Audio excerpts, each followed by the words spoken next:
Die wind waai woes, die golwe slaan so hoog, die nag is pikdonker, geen sterre in die boog. Paulus op die skip, die hoop begin te kwyn, maar in sy harte weet hy 'n goddelike teken. Hy het 'n belofte gehad, vas en onvervlou, dat God hom sal bewaar deur elke storm en rou.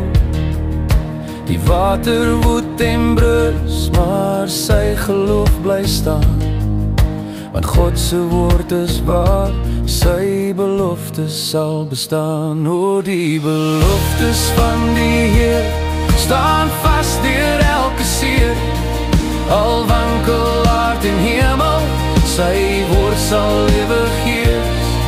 'n anker vir die siel wat vrees, 'n lig wat ewig wees, sy beloftes staan vir altyd, ja, vir ewig en vir ewig. Daniel in die kuil, die leeu's honger wil, die koning se bevel, 'n donker vredebeeld. Maar Daniel buig nie sy knie net vir sy God, hy weet van 'n belofte, ongeskik deur die lot. Die leeu's lê so stil, al kake bly gesluit, want God se hand was daar, sy engel het gestuit.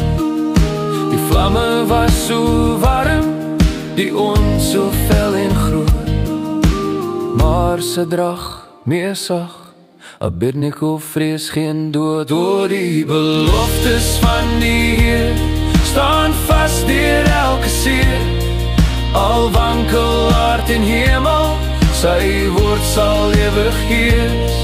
'n anker vir die siel wat vrees, 'n lig wat ewig wees, sy beloftes staan vir altyd, ja, vir ewig en vir ewig.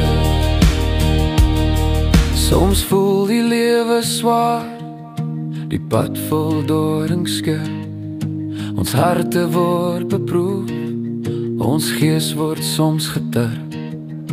Maar kyk na Daniel, na Paulus se geloof, na die 3 manne in die oond, hul hoop was nooit beroof. Want groter as ons vrees, groter as elke pyn, is God se onwankelbare, blywende belofte rein.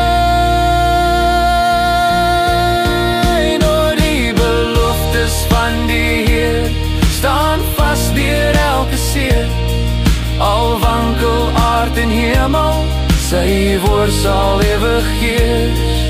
'n anker vir die siel wat vrees, 'n lig wat ewig wees, sy beloftes staan vir altyd, ja, vir ewig en vir ewig. Sy woord sal ewig heers, sy beloftes sal bestaan, die onwankelbare waarheid.